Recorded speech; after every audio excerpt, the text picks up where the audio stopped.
Buenos días, señorías. Señorías, por favor, buenos días.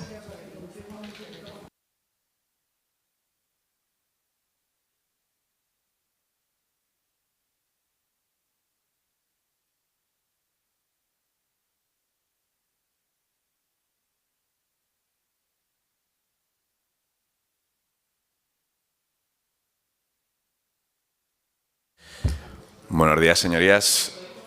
Comenzamos hoy la Comisión de Bienestar Social y Familia de hoy, 25 de noviembre de 2025. El punto número 1 es lectura y aprobación, si procede, de la sesión anterior. No sé si hay algún tipo de comentario. Entonces, se aprueba por asentimiento. Pasamos al punto número 2, que es comparecencia de la directora gerente del Instituto Aragonés de la Juventud, a petición de la consejera de Bienestar Social y Familia, en este caso. Así que le damos la palabra, señora directora. Tiene usted 10 minutos. Muchas gracias. Bueno, muchas gracias, presidente. Muy buenos días, señoras y señores diputados, miembros de la mesa y a todos los que nos acompañan hoy. Hoy vengo a comparecer, como bien ha dicho el presidente, ante la Comisión de Bienestar Social y Familia, a petición propia, a petición de la consejera de Bienestar Social y Familia, Carmen Susín. Y la verdad es que ya saben que hoy creo que no me tocaba venir, pero bueno, por un ajuste de horarios, la verdad es que siempre es un placer verles y venir a estas Cortes de Aragón a contarles lo que hacemos desde el Instituto Aragonés de la Juventud. Señorías, antes de comenzar, permítanme decir que hoy es 25 de noviembre, el Día Internacional de la Eliminación de la Violencia contra la Mujer, y desde el Instituto Aragonés de la Juventud condenamos y condenaremos siempre toda forma de violencia machista, y creo que tenemos una obligación muy importante, y es que debemos redoblar los esfuerzos para proteger a nuestras niñas y a nuestras jóvenes en esta problemática que es tan delicada, y es un tema que la verdad yo creo que nos entristece a todos. Bueno, tras esto, señorías, mi objetivo de hoy, ya lo sabrán, es presentarles y exponer los protocolos y guías de actuación del tiempo libre que hemos llevado a cabo desde el Instituto Aragonés de la Juventud. El objetivo principal es, y ya lo he dicho muchas veces cuando he venido aquí, garantizar la seguridad y el bienestar de nuestros jóvenes en lo que nos competen, que ya también lo sabrán, que es el tema del ocio y del tiempo libre, para evitar, en la medida de lo posible, casos de abuso, de acoso, de violencia o todo lo relacionado con el tema del suicidio. Aprovecho también para recordarles que la primera vez que vine a comparecer aquí, que la verdad es que me acuerdo perfectamente, a finales del 2023, expuse esta iniciativa y dije que era pionera en España, y dije que en Aragón iba a ser la primera comunidad en crear estos 3 protocolos de agresiones sexuales, bullying con ciberbullying y suicidio, y gracias al trabajo que realizan mis compañeros y mis compañeras en el IAG y al resto de profesionales con los que trabajamos cada día, entidades, organizaciones, esto ya es una realidad, y creo que es un ejemplo claro de trabajar por y para nuestros jóvenes aragoneses cada día. Señorías, la educación no formal en el ámbito del tiempo libre, que abarca desde campamentos hasta colonias y actividades, es un pilar fundamental en el desarrollo personal y en el desarrollo social de la juventud aragonesa. Sin embargo, y como se imaginarán, estos espacios, como cualquier otro, no están exentos de riesgos. Por ello, es nuestra obligación dotar a los profesionales que trabajan con nuestros jóvenes, que además es verdad que hablando con ellos es una demanda que tienen, de herramientas claras, concisas, útiles y eficaces para actuar de manera inmediata, coordinada y correcta ante situaciones delicadas que puedan surgir en el desarrollo de las actividades. Por ello, a continuación expondré los 3 protocolos, y creía interesante compartir con todos ustedes hoy principalmente su objetivo y sobre todo su utilidad, porque siempre insisto que desde el Gobierno de Aragón y desde las instituciones lo que tenemos que hacer son cosas útiles que bajen al terreno y que realmente se lleven a cabo. El protocolo de actuación en conducta suicida tiene un objetivo que ya se lo imaginarán claro, y que es prevenir, detectar e intervenir de forma temprana, es decir, lo antes posible, ante situaciones de ideación o conducta suicida, ofreciéndoles a estos profesionales de los que les hablaba de pautas concretas para actuar, sobre todo con seguridad y con rigor. Creemos que este protocolo es fundamental porque, ya lo saben, el suicidio, y esto es una auténtica pena, es un problema de salud pública de primera magnitud y especialmente en población infantojuvenil. Así que es una de las materias que tenemos que abordar. Los espacios de ocio, es cierto que son puntos de encuentro, de convivencia, de confianza, son espacios que tienen otro ritmo y allí los jóvenes pues se muestran de una forma mucho más espontánea, se relacionan de una manera mucho más espontánea. Y por ello, estos profesionales que trabajan con nuestros jóvenes están en una posición privilegiada para identificar esos cambios de conducta o quizás señales de alarma que a veces pueden pasar inadvertidas en otras situaciones. Por ello, este protocolo es útil porque fija un itinerario claro y homogéneo de actuación. Sobre todo, lo que queremos es evitar cualquier tipo de improvisación y aporta seguridad tanto a nuestros jóvenes, que es para quienes trabajamos, como a quienes los acompañan, que realmente les tenemos que echar una mano. Entonces, este protocolo les ofrece unos conocimientos básicos para reconocer esa ideación suicida, los factores de riesgo y los factores protectores, describe qué actitudes favorecen la comunicación con una persona que sufre o que está sufriendo e indica cuándo y cómo activar los recursos sanitarios, sociales, educativos de emergencias correspondientes. Y, en definitiva, lo que permite es que cualquier monitor, director, coordinador, educador, disponga de unos criterios objetivos y unificados para intervenir pues, con prudencia, también con cercanía, que es muy importante en estas situaciones, y con eficacia. Entre sus apartados más importantes, destacar esa identificación de esas señales de alarma que les comentaba, la explicación de 10 actitudes clave para acompañar al joven desde el respeto, la escucha activa y la protección, la clasificación de esos niveles de urgencia, sobre todo para saber qué hacer en cada situación, y finalmente un capítulo que recoge unos tips para acompañar a grupos y comunidades cuando se ha producido un intento de suicidio o cuando ha habido, por desgracia, un suicidio consumado, evitando sobre todo efectos imitativos y facilitando también los procesos de duelo saludables. Así pues, señorías, este protocolo no solo es una guía técnica, sino que es creo que se puede decir que es un compromiso institucional con la vida y con el bienestar emocional de nuestros jóvenes. Por otro lado, tenemos el protocolo de bullying que he mencionado anteriormente, que es concretamente la guía de prevención, detección e intervención frente a situaciones de violencia y acoso, tanto en campamentos como en colonias. Aquí el propósito fundamental es responder de una forma, al igual que en el anterior protocolo, una forma adecuada a cualquier forma de violencia o acoso. ¿Y por qué es tan útil? Pues creemos que por dos motivos fundamentales. En primer lugar, porque estos entornos de convivencia intensiva, como son esas acampadas o esas colonias, implican relaciones muy cercanas entre jóvenes y adultos, lo cual también puede favorecer, como decía, esa detección temprana ante un conflicto o un comportamiento abusivo. Y, en segundo lugar, la guía fomenta esa intervención coordinada. Es decir, y vuelvo a insistir que estas guías, lo que queremos hacer con ellas es que a los monitores o directores no se les deje improvisar y se les den herramientas. En este protocolo también está compuesto por aspectos clave, como son un apartado de prevención, de detección, de intervención, un circuito de denuncia y acompañamiento, que esto es muy interesante porque sí que se establece un mecanismo estructurado para que esas víctimas o testigos puedan comunicar los casos que han visto. En quinto lugar, un apartado de seguimiento y evaluación. Y, en sexto lugar, las medidas de reparación y acompañamiento. Una cosa es cuando sucede algo de este tipo y otra cosa es que también se tiene que actuar una vez ya haya pasado, aun intentándolo pues que no suceda. Y este protocolo obviamente también es una señal que desde el IAG pues no debemos tolerar ningún tipo de violencia entre jóvenes en ningún sitio y obviamente tampoco en los espacios de ocio. Y, en tercer lugar, el protocolo de violencia sexual, que es de actuación en casos de abuso sexual infantil, que obviamente tiene como misión proteger frente a posibles abusos sexuales. Esto es un tema tremendamente grave y obviamente tenemos que estar también muy alerta.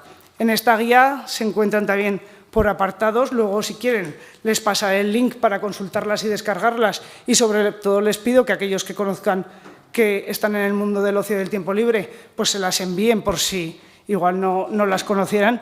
Y en esta guía pues también está formada por apartados que son las definiciones y marco normativo, que es muy importante también hablar de todo el tema jurídico, la prevención, la detección, la comunicación, la actuación, el seguimiento y también una formación continuada para los profesionales.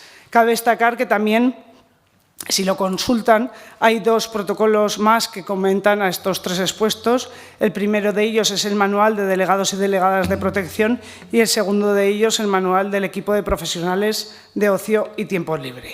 El de Delegados y Delegadas de Protección está diseñado para las personas delegadas dentro de cada campamento, cada colonia, cada campo de voluntariado, y se les ofrece una guía clara y operativa para asumir su papel, que aquí en este caso es de vigilancia y de mediación. Y también se les explican sus responsabilidades, pues cómo detectar esas señales, cómo actuar frente a casos de abusos, de conducta suicida, cómo coordinar la comunicación. Y en el manual del equipo de profesionales de ocio y tiempo libre, pues también está dirigido pues a estos monitores, directores y coordinadores, y les complementa un poco definiendo los procedimientos de actuación y los criterios de evaluación del riesgo.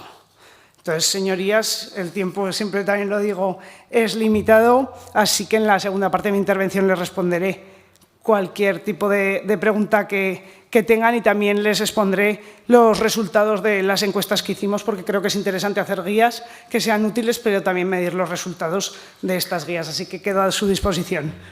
Muchísimas gracias. Muchas gracias a usted, señora Navarro. A continuación, y en nombre del Grupo Parlamentario de Izquierda Unida, tiene la palabra el señor Sanz, cuando quiera.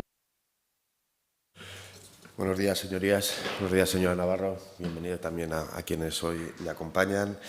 Yo creo que es interesante empezar hoy la comisión este 25 de noviembre, el Día contra las Violencias Machistas, precisamente hablando de protocolos y de medidas que sirvan también para paliarlas, para frenarlas, para evitarlas, para combatirlas y erradicarlas, sobre todo en los sectores más vulnerables, en este caso concreto a la infancia, entre otras cuestiones de las que vamos a hablar hoy. Por lo tanto, bienvenida a esta comisión en un día tan relevante, con una cuestión tan seria y tan importante que a nosotros, ya le adelanto, nos parece necesaria. A partir de ahí yo sí que quiero bueno, pues preguntarle sobre varias cuestiones.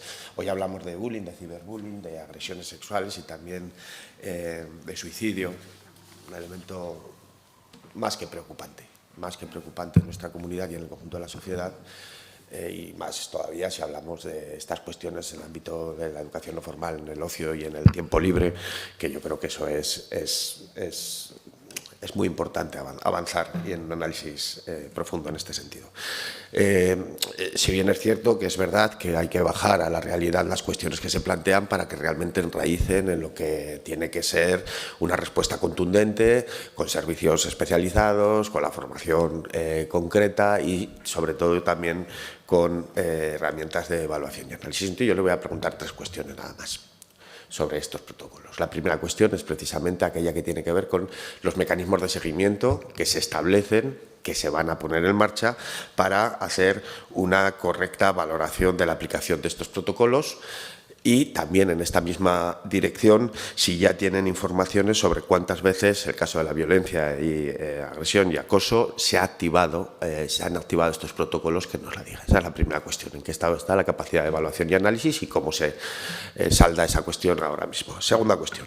Nosotros compartimos la necesidad de la divulgación y la formación, sobre todo entre aquellos profesionales que están implicados en el proceso, en este caso concreto de la formación no reglada, del tiempo libre. Entendemos que son los monitores de ocio y tiempo libre, las monitoras de ocio y tiempo libre, pero aunque se proponga esos delegados de prevención, esos responsables de convivencia, entendemos que es cosa de todos. Claro, hace falta formación. A partir de ahí, ¿cómo incorporamos la formación en las capacidades terminales que deben adquirir estos profesionales en el marco de su formación concreta de las enseñanzas de tiempo libre? Y paradójicamente ahora mismo se está en modificación precisamente de ese decreto 183 del 2018 por el que se regula esa formación, esas escuelas de tiempo libre y las enseñanzas de tiempo libre en Aragón. Claro, paradójicamente también, cuando nos vamos a esa modificación, que ayer acababa el plazo en el que ustedes podían informar precisamente sobre esta cuestión, nos llamó mucho la atención que no hubiesen incorporado precisamente en las modificaciones propuestas esta cuestión, la formación en estas materias. Porque, claro, si estamos modificando la norma que determina cómo formamos a nuestros profesionales y no incorporamos esta cuestión que usted nos ha venido a contar, difícil aterrizaje.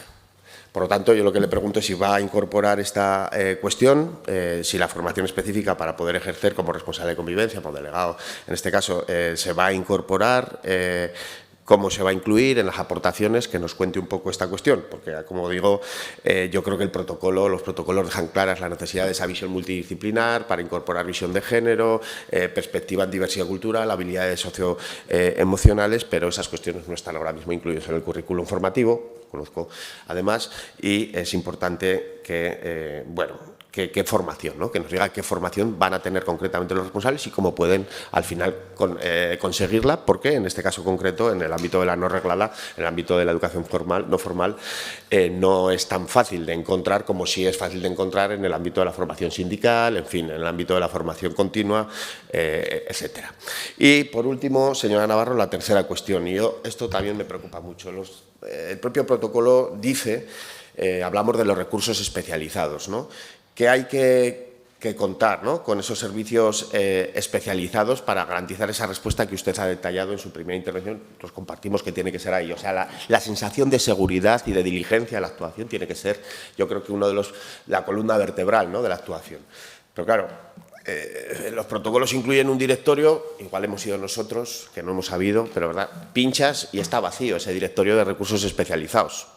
Eso nos ha pasado. Por lo tanto, yo sí que quiero que nos diga si hay o no hay servicios especializados a los que acudir en caso de una situación de abuso, de acoso, de violencia, y que nos diga cuáles son, porque ya le digo que nosotros no hemos tenido acceso a los mismos, que es posible que nos hayamos pues perdido, ¿no?, en la búsqueda del mismo, pero hemos pincado en el enlace y no aparece ya. Yo creo que es muy preocupante en ese sentido no tener clara cuál es el camino directo para encontrar esos recursos. Acabo ya. Y por último, dos cosas, ¿no?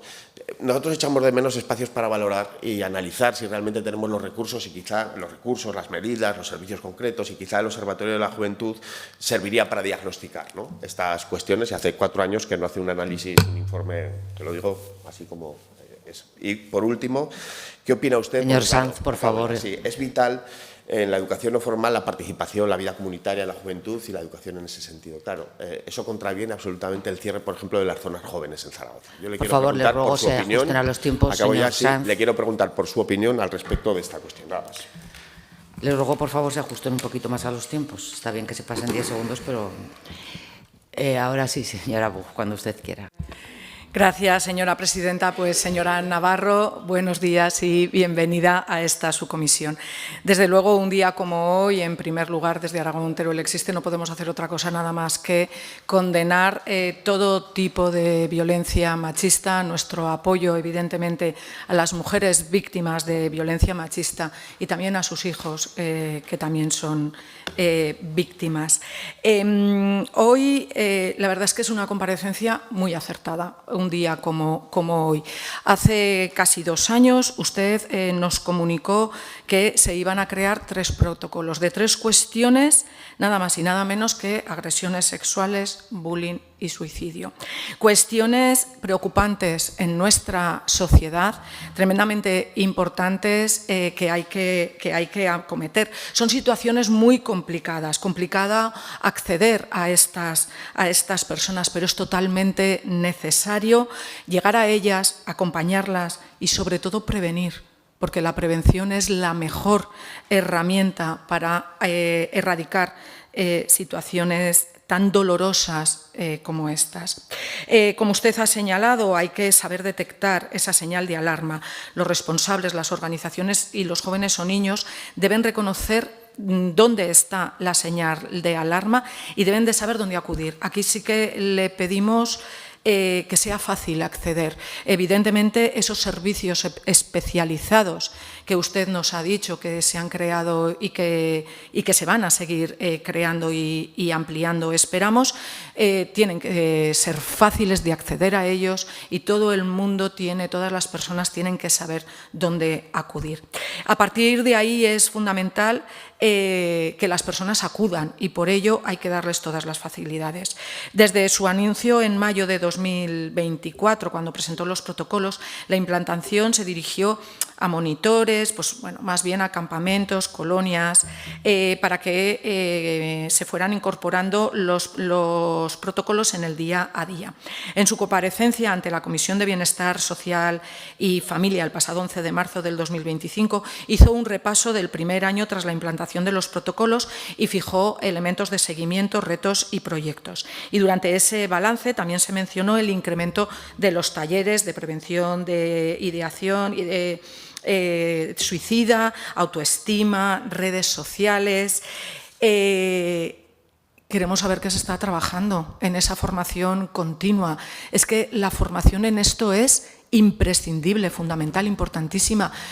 Queremos saber qué formación se está haciendo y qué previsión de formación hay. También, como ha señalado, se ha publicado una nueva guía de buenas prácticas en julio del 2025. Al final, lo que le quiero preguntar, que usted ya ha dicho que nos va a contestar en la segunda parte, es si hay un informe público de evaluación sobre la implementación de estos 3 protocolos que mira de forma global su eficacia con indicadores claros, más allá de datos parciales y evidencias directas. En la campaña de verano del 2024, por ejemplo, desde su instituto se gestionaron campamentos y colonias con más de 21.000 jóvenes inscritos en Aragón. ¿Cómo ha ido la aplicación de los protocolos en esas actividades? Lo digo porque, en general, las guías de actuación parecen generalistas, aunque incluyen los protocolos. Sin embargo, no hay cifras públicas que indiquen su grado de uso, frecuencia, éxito o fallos. Y para saber si algo funciona, para poder mejorarlo, es necesario que haya una evaluación pública independiente o interna, accesible, que nos permita a todos medir su eficacia real, porque no sabemos cuántos incidentes han sido prevenidos, gestionados o resueltos gracias a los protocolos. Con lo cual, le pregunto, ¿puede cuantificarnos o darnos referencias sobre el impacto real? Reducción de agresiones, bullying, suicidios, violencia sexual en campamentos, etcétera, con los datos y las informaciones que usted tenga.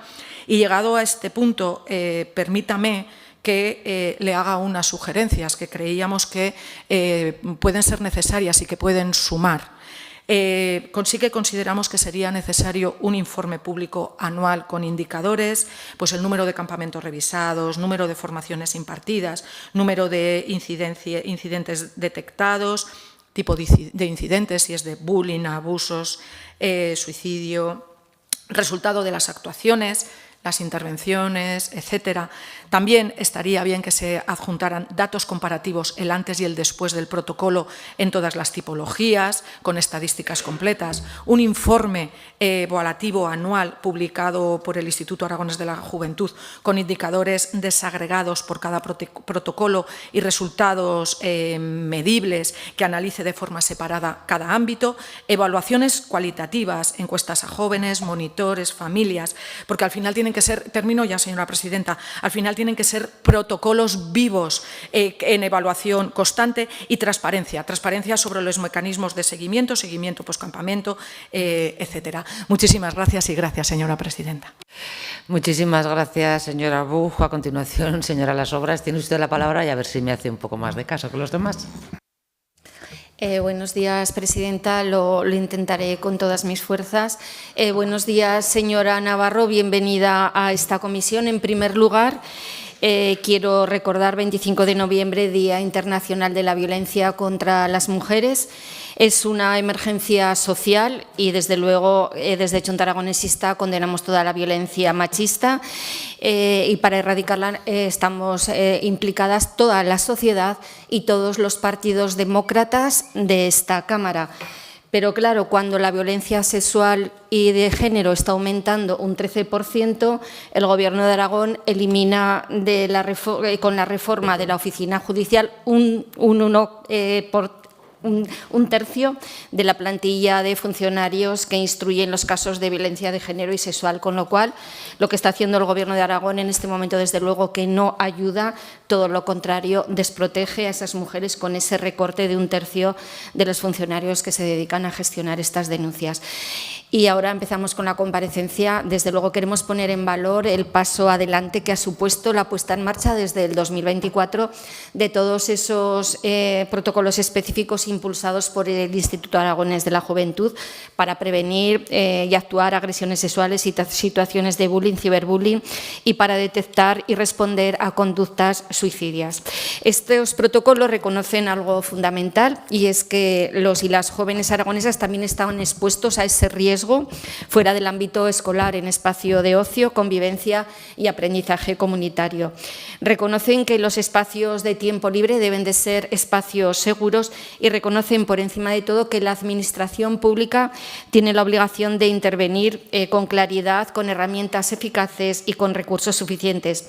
Pero no hablamos solo de menores en situación de vulnerabilidad, que por supuesto requieren una atención prioritaria. Hablamos de toda una generación que necesita referentes educativos, espacios de protección y entornos donde aprender a relacionarse, a convivir y a desarrollarse en libertad. Y esto es especialmente relevante en las zonas rurales, donde el acceso a servicios especializados en el medio rural siempre está más limitado y donde la red comunitaria juega un papel clave en la detención temprana de conflictos o de sufrimiento emocional. Por eso valoramos que estos protocolos hayan establecido circuitos de actuación claros, definan responsabilidades concretas del personal monitor o garanticen la derivación hacia servicios sociales, sanitarios o cuerpos de seguridad. Sin embargo, nuestro compromiso no significa y nuestro reconocimiento no significa conformidad. Exigimos compromiso, recursos y evaluación. Sin formación continua para los equipos profesionales, sin datos públicos sobre su aplicación y sin mecanismos reales de seguimiento y sin una evaluación periódica, cualquier protocolo corre un riesgo. Y porque en demasiadas ocasiones la implantación de estos instrumentos no llega al conjunto del territorio aragonés, sino que se concentra en Zaragoza capital o en grandes operadores de tiempo libre. Y mientras tanto, aunque no sea de su competencia directa, sí que condiciona el ecosistema juvenil en el que estos protocolos deben operar. ¿Qué hace el Gobierno del Partido Popular en el Ayuntamiento de Zaragoza? Desmantelar la red de jóvenes, de zonas jóvenes, cerrar espacios del barrio de Santa Isabel, Miralbueno, Casablanca, Parque Goya o La Jota, y eliminar y desmantelar sin escuchar y sin planificar. Y esto también es importante, porque reducir las tasas de acoso y de violencia en la adolescencia no es únicamente un protocolo en PDF, sino la existencia de esos espacios.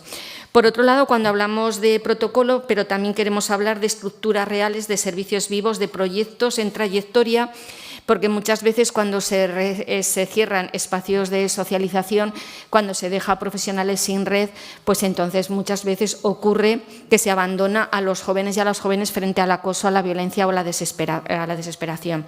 Por eso reconocemos el avance de todos los protocolos, pero también advertimos que vamos a estar vigilantes de estos protocolos. No aceptamos una aplicación parcial, queremos igualdad en todas las comarcas, desde luego. Y ayer, hablando con las personas jóvenes, comentaban que sí que se han hecho cosas desde el Instituto Aragonés de la Juventud en salud mental, se reconoce, pero faltan psicólogos en espacios públicos, porque claro, no todos los jóvenes se pueden pagar el poder ir a una terapia. Entonces pedían eso, sobre todo porque muchos y muchas de ellos tienen problemas por la precariedad laboral y sobre todo por la falta de vivienda. Es algo que me han comentado y que yo hoy se lo quería, desde luego, trasladar a usted. Y, en cualquier caso, para proteger la infancia y la juventud en todo el territorio, desde luego que es una obligación política, social y ética desde Junta Aragonesista. Vamos a seguir defendiendo todas esas políticas, sobre todo para que lleguen no solamente a las grandes ciudades, sino también al medio rural. Sé que usted es de un pueblo, me va a escuchar y me va a hacer caso. Gracias, presidenta. Soy la que mejor me he portado. Gracias a usted, señora Las Obras, y tiene usted razón, es la que mejor se ha portado. A ver si el señor Arranz consigue superarlo. Señor Arranz, su turno. Espero no ser el que peor me porte. Gracias, señora presidenta. Señorías, buenos días, señora directora gerente del Instituto Aragonés de la Juventud. Señora Navarro, para Vox hoy es un día como otro cualquiera para condenar cualquier tipo de violencia injusta. Hoy abordamos cuestiones terribles que conllevan mucho dolor para jóvenes y adolescentes y para sus familias y entornos de seres queridos. El suicidio es en España la primera causa de muerte entre adolescentes y jóvenes. Es la principal causa de muerte en edades comprendidas entre los 10 y 29 años. Y en Aragón, según estudios realizados en esta comunidad, la segunda causa de muerte en Aragón en jóvenes de 15 a 25 años. Y además, la incidencia del suicidio en menores de 30 años es mayor en Aragón, Cantabria y La Rioja que en el resto de comunidades autónomas. Desde luego, las muertes por suicidio de adolescentes y jóvenes sanos, con toda la vida por delante, es algo terrible, muertes que todos entendemos evitables, y eso como sociedad nos hace sentir muy mal. Cada suicidio de un adolescente o un joven es un fracaso común y social. Son signos de una sociedad enferma, que se aleja de valores como el bien o la justicia, que no se guía por valores o principios que hablan de respeto, de empatía, de humanidad, de piedad, de magnanimidad, y que se han sustituido por individualismo, egoísmo, odio, consumismo, hedonismo. Las agresiones sexuales o el bullying son conductas que merecen siempre un enorme reproche social, porque reflejan conductas cobardes y miserables, donde siempre hay uno o varios fuertes y una víctima o víctimas más débiles, frágiles o vulnerables. Es el abuso, el causar dolor gratuito o buscar satisfacer bajas pasiones a costa de vulnerar y asaltar la libertad e indemnidad sexual de otro. En estas conductas hay siempre una búsqueda de someter y humillar al otro. Y cuando ese otro es una persona adolescente o joven, cuya personalidad está en formación aún, que carece de experiencias vitales que le puedan ayudar a afrontar situaciones duras o injustas, o su salud emocional es aún más vulnerable y que por todo ello es fácil de que le marquen psicológicamente, que le dejen un trastorno, un complejo, una inseguridad, que marcará su evolución y desarrollo de la personalidad. Entonces es mucho más duro, cuando no acaba de la forma más trágica y dolorosa como es el suicidio. El que se suicida no es que quiera dejar de vivir, sino que quiere dejar de sufrir. Por ello, creo que la sociedad en su conjunto debe ser parte de la solución en este tipo de problemáticas y dramas. Y empieza en el seno de las propias familias, de los padres o referentes más cercanos que deben inculcar una educación en valores para que su hijo o hija no sea un maltratador, no sea un abusador o no sea un agresor sexual. Y también en las escuelas, por supuesto. Y en la medida de posible tratar de que sus hijos no sean víctimas de esos abusos y agresiones, dándoles herramientas, habilidades sociales, apoyo, refuerzo de autoestima y, si es preciso y no pasa nada, apuntándoles o invitándoles a practicar deportes de contacto, defensa personal, para ganar confianza. Sí, suena mal, ya sé que suena mal, pero a veces tiene que defenderse o defender a otros. Y en esto para algunos es extremista o violento, pero desde luego la sociedad es la que es, si no queremos verlo, y cada vez hay más violencia y los casos de bullying, acoso, abusos, agresiones sexuales crecen. Por lo tanto, hay que inculcar a nuestros hijos y a la sociedad que la autodefensa es necesaria y el uso de la fuerza o la violencia, cuando no hay otro remedio, es la última ratio. Hay que ser pacífico, pero no pacifista. Si eres pacifista en este tipo de sociedades, acabas siendo inofensivo y una víctima potencial. Por supuesto que debemos confiar en que deben funcionar los protocolos en centros educativos, en la sociedad y en cualquier actividad que se desarrolle con jóvenes como las que hoy nos ocupan. Hay que recuperar el principio de autoridad de profesores, de padres, de policías, que es un principio que se está perdiendo. No puede continuarse con esa idea de que los adolescentes y jóvenes son libres, pero no son responsables de sus actos. Tienen todos los derechos, pero las obligaciones son mínimas o difusas. Y cuando se comete uno de estos comportamientos deleznables, debería ser el propio entorno de los jóvenes quienes recriminen y enfrenten a esos maltratadores. La cobardía, la pasividad o el pasotismo es a menudo complicidad, cuando no cooperación necesaria para machacar a esa víctima. Necesitamos programas y planes multidisciplinares que enfrenten estas cuestiones con profesionalidad y valentía. Sanitarios, policías, psicólogos, profesores, educadores, monitores. Todo el que trabaje en estas actividades de acampadas, campos de voluntariado, colonias, actividades de tiempo libre, deben tener una formación específica para detectar y abordar estos casos, diagnosticar y detectar señales, indicios con el tiempo suficiente, que es fundamental para minimizar las consecuencias consecuencias y el daño, el sufrimiento y remitirles a los servicios profesionales más adecuados, sociales, educativos, emergencias. Y denunciar a los culpables para que respondan ante la justicia en los casos más graves.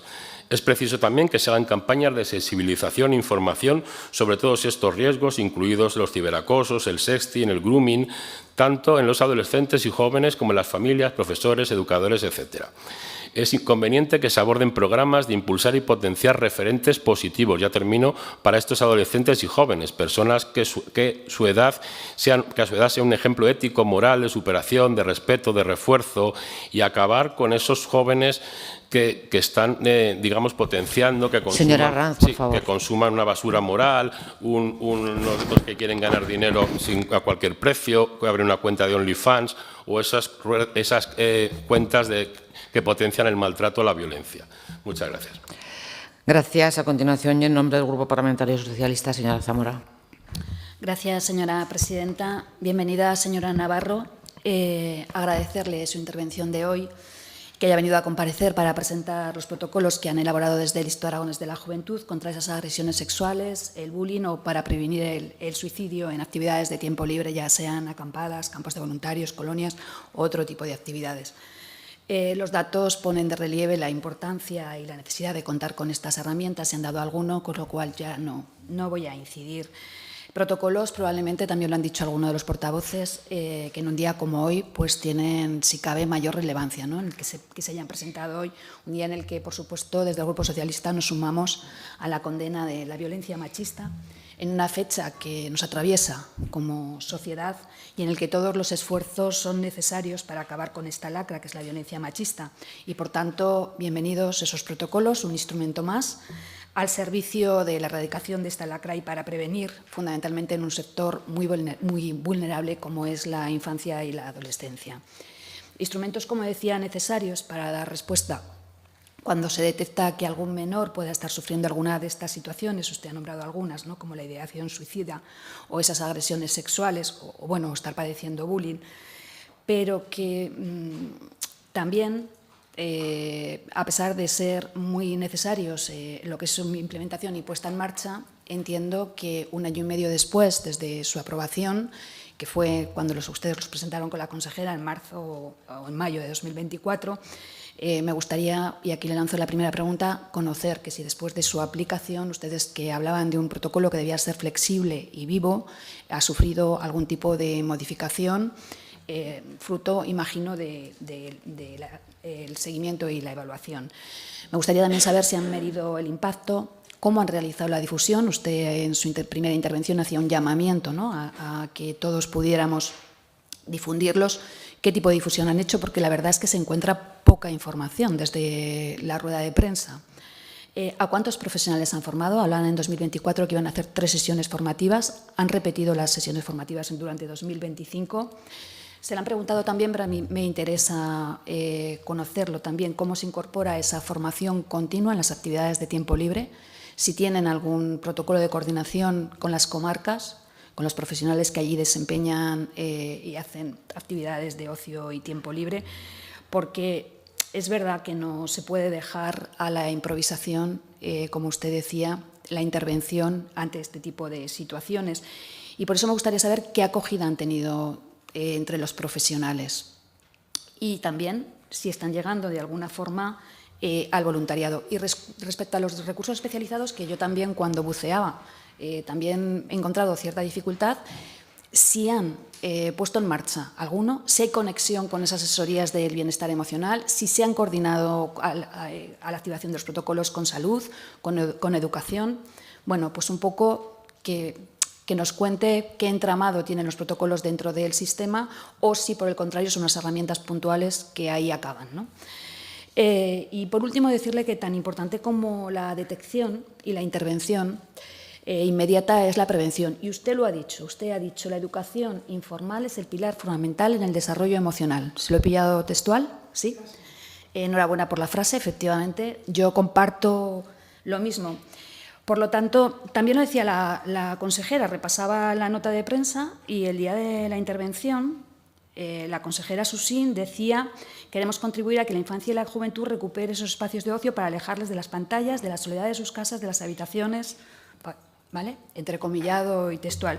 Y por eso entenderán el momento en el que viene, que, como ha dicho muy bien, tampoco lo ha elegido usted, pero el momento no es el mejor para el ocio de nuestros jóvenes, sobre todo en la ciudad de Zaragoza, en el que hace unos días asistíamos a una manifestación multitudinaria denunciando el cierre de 7 zonas jóvenes por el Ayuntamiento de Zaragoza. Creemos que es una situación de extrema gravedad, que es competencia del Departamento, porque así lo dice, garantizar el acceso de los niños y adolescentes sin discriminación alguna a los recursos y actividades lúdicas que sean apropiadas para su desarrollo y condiciones personales mediante la educación del tiempo libre. Leo textual entre sus competencias. Creemos, señora Navarro, que el IAC no puede guardar silencio ante el cierre de las zonas jóvenes de Zaragoza, porque el ocio es bienestar, lo ha dicho usted, el ocio es convivencia. Nos preocupa que la consejera Susín esté mirando hacia otro lado, le interpelamos en el Pleno y no nos contestó, mientras la alcaldesa de Zaragoza desmantela los recursos destinados a actividades de ocio tiempo libre de los jóvenes en los barrios de la ciudad. Un ocio que va a dejar fuera a muchos jóvenes. Quiero recordar que el 25% de nuestros jóvenes están en situación de riesgo de exclusión social. Creemos que este cierre, a cambio de un ocio de usar y tirar que se está promoviendo en Zaragoza, puede dejar a muchos jóvenes fuera. Como me quedo sin tiempo, me gustaría pedirle el compromiso de que no mire hacia otro lado. Sabemos que es una mujer comprometida con el medio rural, pero en este caso también lo debe ser con el ocio de los jóvenes de Zaragoza. Muchas gracias. Muchas gracias, señora Zamora. Es el turno ahora del Partido Popular. Señora Casas. Muchas gracias, señor presidente. Señora Navarro, en primer lugar, darle la bienvenida a esta su comisión, tanto usted como al resto de personas de su equipo que hoy le acompañan, y en nombre de todo el Grupo Parlamentario Popular, sumarnos a esas palabras de condena hacia cualquier forma de violencia machista en un día tan señalado como es hoy, el 25 de noviembre. Me sumo a las palabras del resto de portavoces que han considerado más que oportuno que usted hoy haya venido a comparecer ante esta comisión precisamente para presentar o hablar de estos protocolos que están dirigidos a proteger el bienestar de nuestros jóvenes en esos espacios de ocio y de tiempo libre, porque precisamente, como usted ha explicado, uno de ellos está dirigido a saber cómo actuar ante posibles casos de abuso sexual, evidenciando así el compromiso que tiene el actual Gobierno de Aragón por erradicar esta lacra social en todas las esferas de la sociedad, también en la del tiempo libre y la del ocio. Además de oportuno, consideramos que es muy importante, como usted ha dicho, que los distintos directores generales, la propia consejera o los directores gerentes del Instituto Aragonés de Servicios Sociales, o en este caso del Instituto Aragonés de la Juventud, quieran venir a comparecer ante esta comisión para dar cuenta del cumplimiento de los compromisos que usted misma lo ha dicho, habían adquirido ante esta comisión. Por ello, agradecerle su intervención. Una intervención en la que ha presentado unos protocolos que, como usted bien ha dicho, nos han colocado a la vanguardia en lo que se refiere a políticas de protección y bienestar juvenil en nuestro país, así que felicitarle por ello, porque yo creo que todos coincidiremos, señorías, en que los campamentos, las colonias, las actividades juveniles son espacios donde nuestros jóvenes conviven, donde se crean unos vínculos muy fuertes entre ellos, donde crecen, donde se viven momentos únicos que nos forman y nos determinan en muchos casos como personas, y es fundamental que desde las administraciones públicas pues garanticemos que sean espacios seguros para ellos. Yo creo que es el objetivo fundamental que persiguen estos 3 protocolos. No voy a analizarlos porque usted los ha expuesto de manera perfecta, pero sí que nos gustaría valorar la visión holística que tienen ellos, porque yo creo que es algo que ha valorado positivamente todos los portavoces, que no se limitan a esa fase de prevención, de detección y de actuación ante un caso concreto, algo que valoramos que es fundamental, pero que van un paso más allá. Sobre todo a nosotros nos gusta esa parte de reparación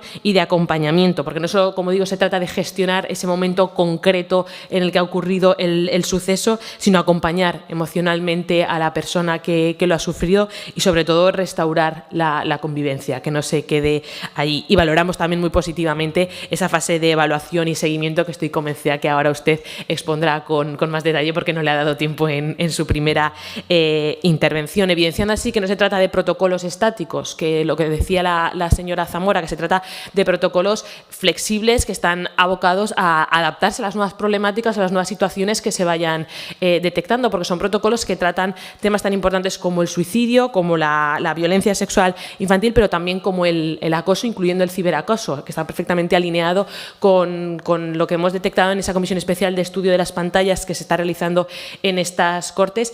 Y el ciberacoso está en continuo cambio, existen continuamente nuevas formas de acosar a nuestros jóvenes a través de las redes sociales, a través de las pantallas, por tanto es fundamental que estos protocolos, como usted ha dicho, sean dinámicos en el tiempo. Además, se trata de unos protocolos que no solo protegen a los jóvenes, algo que también valoramos muy positivamente, sino que protegen también a los trabajadores sociales o a las personas que trabajan con estos jóvenes, en algunos casos voluntarios, que se pueden ver ante situaciones muy complejas, muy delicadas, y estos protocolos pues les dan unas pautas claras, concisas, y también les dan el respaldo institucional de que no están solos ante estas situaciones tan dramáticas que se pueden vivir.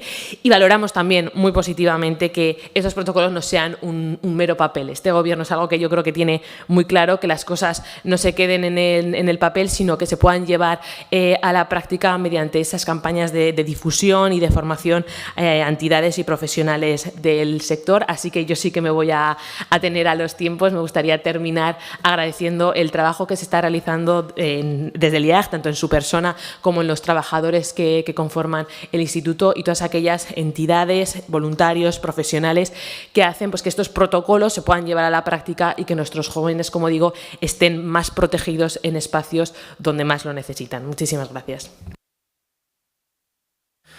Muchas gracias, señora Casas. Se agradece no permanecer en esa insumisión a los tiempos que ofrecen algunas de las sus señorías. Así que, bueno, acabamos este punto del orden del día con la comparecencia en este caso con la contestación de la directora general del Instituto de Aragones de la Juventud, señora Navarro. Tiene usted 10 minutos. Muchísimas gracias a todos, señorías, por sus comentarios, sus propuestas. La verdad es que me gusta escuchar todas las opiniones porque siempre se saca algo bueno y siempre se sacan ideas. Siempre digo que me gustaría hacer mucho más de lo que hacemos, pero bueno, al final tenemos las manos que tenemos y el tiempo que tenemos, pero estamos trabajando y se lo puedo asegurar con toda la ilusión del mundo. Bueno, voy a intentar responderles a algunas de las cuestiones. Comienzo por el señor Sanz. Estoy de acuerdo que y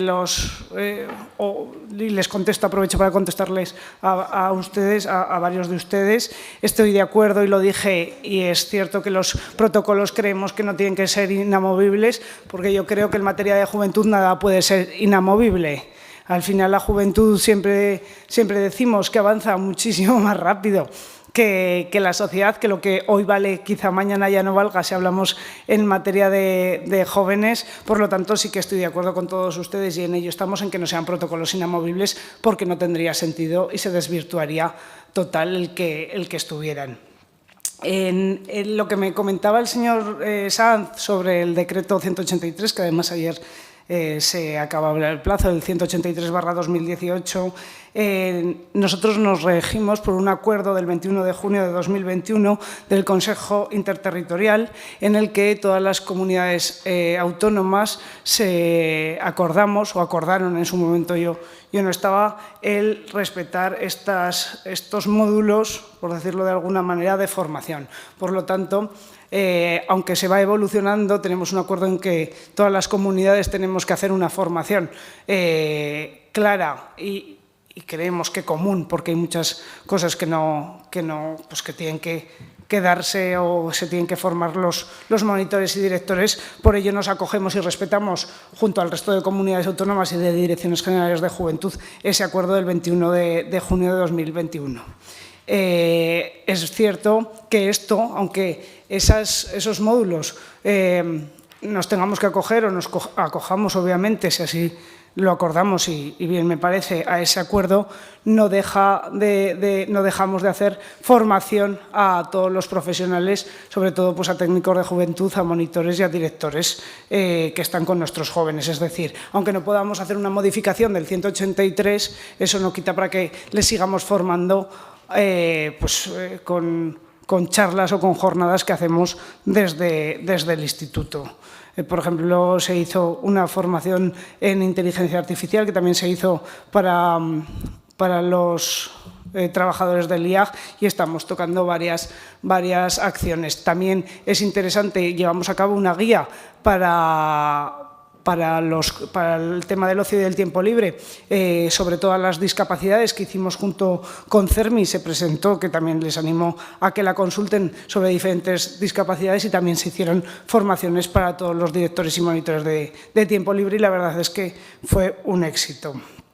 Lo que me comentaban de que no pueden acceder, que también lo han comentado algunos de ustedes, al pinchar en los formularios o al pinchar en los recursos, la verdad es que ahora en cuanto llegue al despacho lo revisaré porque me resulta sorprendente, que yo los he consultado en varias ocasiones, no he tenido problemas, pero bueno, se lo agradezco que lo comenten porque sí que es verdad que coincido en que toda la información pues tiene que estar accesible. Con la señora Buch estoy totalmente de acuerdo en que la prevención es la mejor herramienta para parar cualquier golpe o para evitar cualquier tipo de problema. Y respecto a los talleres de formación que me comentaba, sí que se han hecho, al igual que se hicieron el año pasado, talleres de ideación suicida por todo el territorio.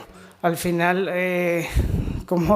como decían ustedes, tengo mucha conciencia con el mundo rural y con los jóvenes del mundo rural, por lo tanto no solo lo hemos hecho en las capitales, sino que estos talleres de ideación suicida los hemos pivotado sobre todo por todo el territorio, por las comarcas y por los pueblos, y se han dado en institutos y la verdad es que han tenido una muy buena acogida. Y también de formación me parece interesante que también hablamos de delitos juveniles y este año matizamos más sobre los delitos con la inteligencia artificial. Al final es una forma de acoso, ya digo que la juventud avanza más rápido que la sociedad y aquí también hicimos bastante hincapié en todo el tema de inteligencia artificial porque al final pues nos estamos encontrando situaciones que no son nada positivas, al revés, son negativas y también nos parece interesante.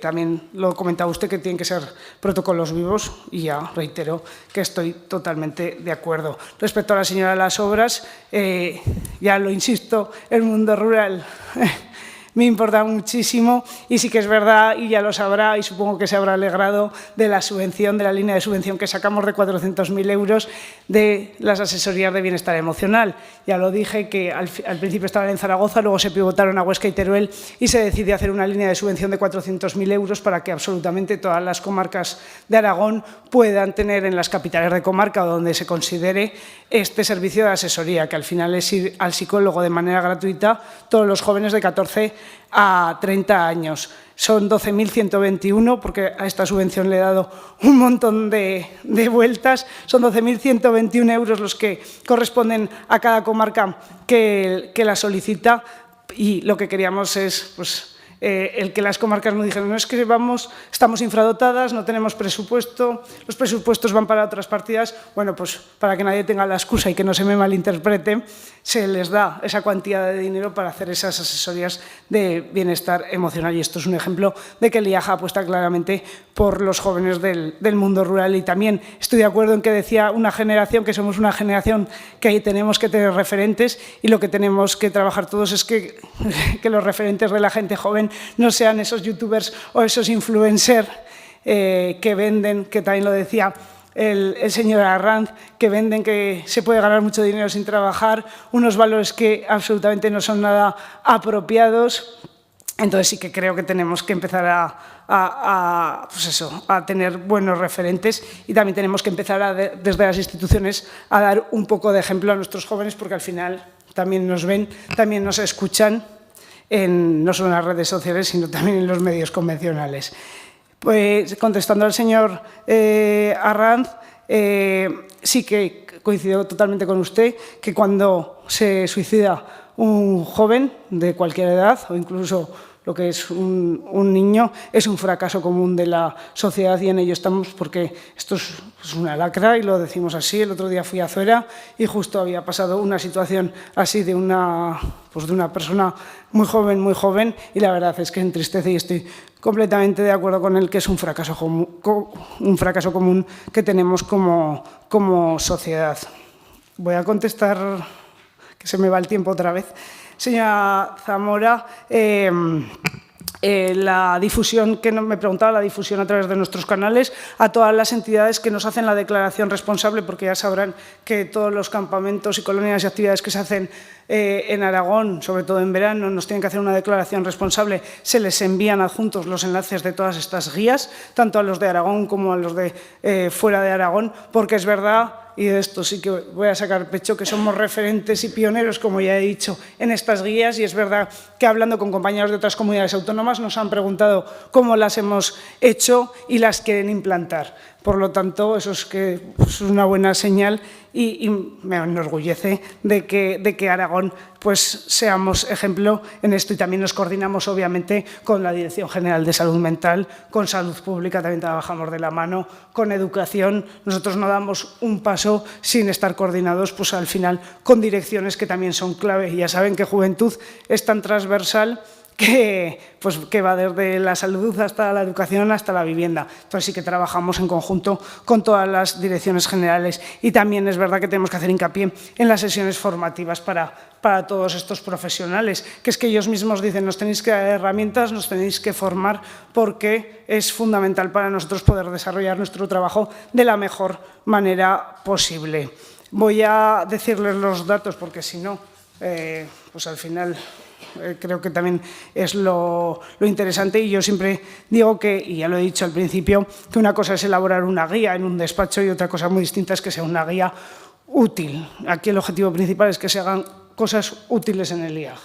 Yo ver planes y planes durante muchísimos años, planes y planes y guías que al final están en el despacho del director o están en el despacho de la oficina de tal, pues yo creo que no tiene ningún sentido. Lo que hay que bajarlos al terreno e ir modificando conforme te dan el feedback los profesionales que trabajan de la mano con nuestros jóvenes.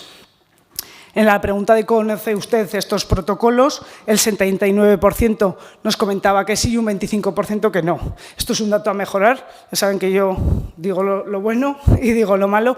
Es un dato a mejorar que nos tenemos que plantear, pero vamos, casi un 80%, y el año anterior era más el porcentaje del 80% de que nos decían que sí que la conocen, pero bueno, aún así yo creo que tenemos que hacer un hincapié y tenemos el reto de que la conozca el 100% de los trabajadores y entidades que trabaja con estos jóvenes.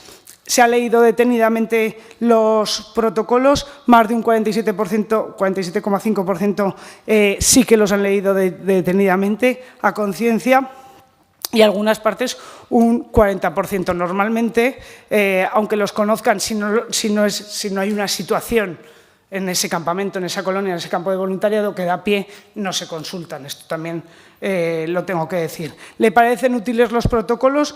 Útiles un 66% que sí, y muy útiles un 30%. Esto también son buenos datos, sobre todo por lo que decía. Señora directora general, discúlpeme, pero tiene que ir ya concluyendo. Perdón, ya termino. Muy útiles. Y ya le voy a dar los protocolos, los datos. Considera que deben mejorarse un 74% que no, un 26% que sí. Tenemos que llegar al 100% también a que sí. También se han abierto varios protocolos de las diferentes modalidades, y se han prevenido pues, situaciones tanto de acoso como de acoso, de violencia sexual y de detección suicida. Ya me disculparán, ahora les comentaré si tienen alguna pregunta. Muchísimas gracias y tengo en cuenta todos sus apuntes y preguntas, y se los pasaré para que los consulten. Muchísimas gracias a usted por su presencia hoy aquí. Suspendemos la comisión durante 2 minutos para despedir a la directora general y continuaremos.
Señorías, continuamos con el... Espera, que van al baño.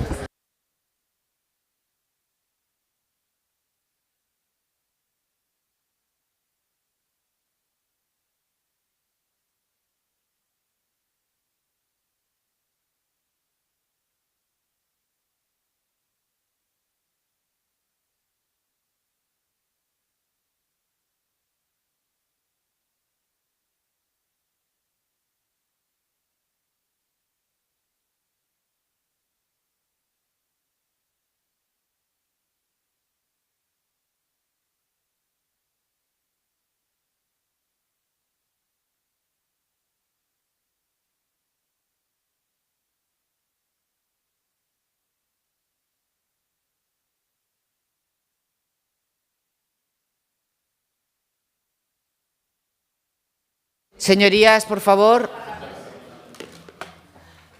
continuamos con el siguiente punto del orden del día. ¿Tú te has desayunado? Debate... Bueno, esperamos un momento. Vale, ¿sí? ¿No?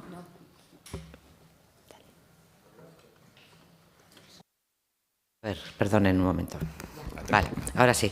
Debate y votación de la moción 4625, dimanante de la interpelación 111-25, relativa a la política general del Departamento de Bienestar Social y Familia en la planificación y gestión del personal en el ámbito de sus competencias, presentada por el Grupo Parlamentario Socialista.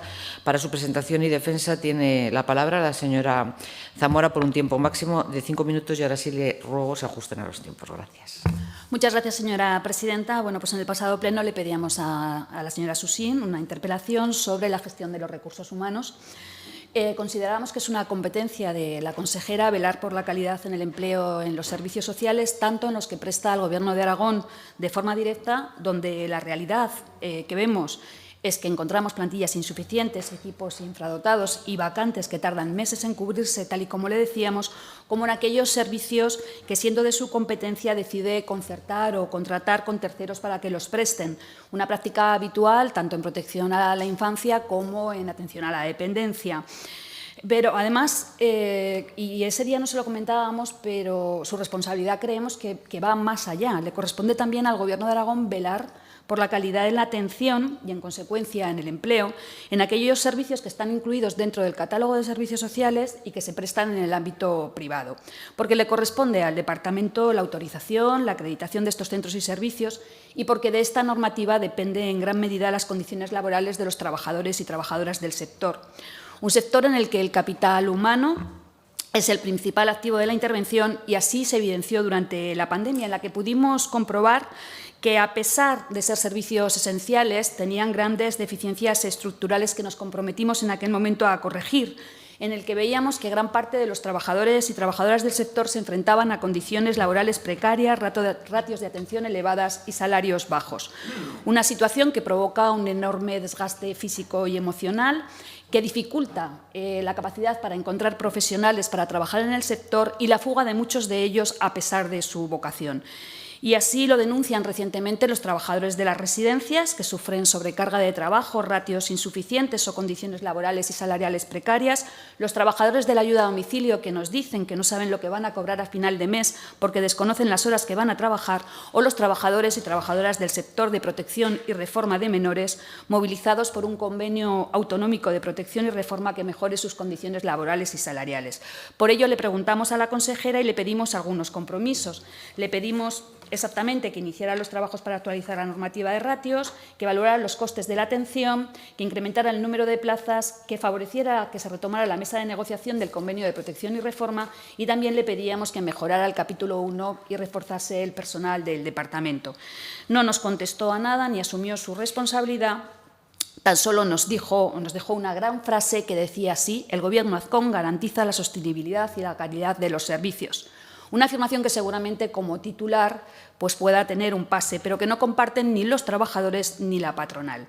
Porque subir el precio que se paga a las entidades por las plazas, ojo, Subir el precio, algo que sí que ha hecho en la atención y poco residencial de los mayores, pero que no está haciendo en los conciertos de protección a la infancia para garantizar el convenio, la subida del convenio que se realizará en el 2026, como decía, subir el precio que se paga por las plazas no es directamente proporcional a garantizar la sostenibilidad ni del sector ni la calidad en el empleo. Por tanto, creemos que la consejera no debe mirar hacia otro lado ante la inestabilidad que se está provocando. Por ello, le pedimos que ahora que nos dice que la Ley de Ordenación de Entidades Privadas ya está finalizada, que faltan 1 o 2 informes y que está próxima a entrar a este Parlamento, inicie los trabajos, antes de finalizar 2025, de modificación del Decreto 111/1992 para regular las condiciones mínimas de los establecimientos, que lo haga con la participación de entidades y agentes sociales para consensuar el contenido de dicha normativa y que, además, regule las ratios y los perfiles profesionales, ratios de personal de atención directa suficientes para cada servicio, que garanticen la calidad en la atención, pero también las condiciones laborales dignas de estos trabajadores. También le pedimos que elabore un informe económico del acuerdo alcanzado tras el proceso de participación que refleje el coste de la atención en cada uno de los centros y servicios especializados para garantizar la viabilidad y presentar esos datos a esta comisión. Creemos que el Gobierno de Aragón incumple desde enero del 2024 el acuerdo de ratios en atención de centros residenciales alcanzado en el Consejo Interterritorial y también la intensidad de horas de ayuda a domicilio. En ambos casos, la consejera, lo ha dicho en sede parlamentaria, dice que es inviable, sin dar a conocer a qué se refiere. Por ello, le pedimos ese estudio económico del coste real de los acuerdos alcanzados y su incorporación en el presupuesto del 2026. Creemos que no hay excusas. El decreto de mínimos es de 1992. Ha pasado mucho tiempo. Hoy el escenario es diferente. Todos los grupos acordamos hace 1 año y medio su modificación. Hace 2 años y medio su modificación. Y ustedes llegaron al Gobierno con su compromiso. Mire, de los acuerdos alcanzados durante la pandemia han pasado 4 años y medio, de los cuales ustedes han gobernado ya 2 y medio. No pueden decir que es responsabilidad de otro. Esperamos contar con el apoyo de todos los grupos parlamentarios para avanzar en este tema. Muchas gracias, señora Zamora. A continuación, para la defensa de las enmiendas presentadas, siendo enmendante el Grupo de Izquierda Unida, tiene la palabra el señor Sanz por un tiempo de 3 minutos, cuando usted quiera. Gracias, presidenta. Lo primero que quiero hacer, señor Zamora, es saludar el cambio de parecer de su grupo parlamentario, porque este debate no lo hemos tenido veces durante la legislatura pasada, usted y yo, y con la anterior consejera, también con esta. Siempre hemos defendido que no era necesario aprobar la Ley de Ordenación de Entidades Privadas para traer aquí la modificación del Decreto 111 de 1992. Esto es importante, 1992. Anterior, el decreto que rige las condiciones básicas mínimas en los centros de servicios sociales de la comunidad es anterior a la Ley de Dependencia, señorías. Esto lo hemos dicho infinidad de veces. Es que hace 15 años, no una legislatura, no 2, no 3, 4 ya. Legislaturas en las que el propio sector exigía y empezaba a exigir ya el fin de la precariedad y la modificación de los ratios de atención directa.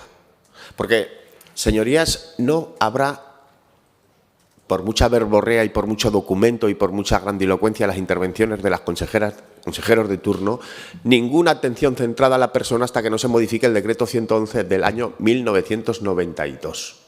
¿Por qué lo impide? Ahora mismo no es posible garantizar la calidad de la atención debida y avanzar en el modelo centrado en la persona. Por lo tanto, votaremos que sí, claro que sí, como tantas veces, claro que sí. Digo, hace 15 años empezamos ya con este debate, en estas Cortes, y sin dejarlo. O sea, es decir, 15 años sin dejarlo. Esta legislatura, las 2 del Partido Socialista y la anterior, en la anterior del Partido Popular. A partir de ahí, lo haremos pensando en quién, en las cuidadoras, fundamentalmente cuidadoras, porque es verdad, señorías, son cuidadoras, que viven en precario, que trabajan en precario. ¿Dónde queda aquello que decíamos durante la pandemia y en la posterior comisión de estudio para estudiar el modelo de atención residencial de hay que aplaudir a quienes nos cuidan, hay que poner en el centro los cuidados? ¿Dónde queda eso? Hoy 25N, vamos otra vez a decirlo, lo decimos todos los días, pero es que para nosotros todos los días son 25N cuando hablamos de estas cuestiones. Por lo tanto, claro que sí, hay que situar en el centro la precariedad laboral de quien cuida. Y hay que hablar del agujero que tenemos como sociedad cuando relegamos a la parte más oscura precisamente a los trabajos de carácter reproductivo del sistema, que es de lo que estamos hablando.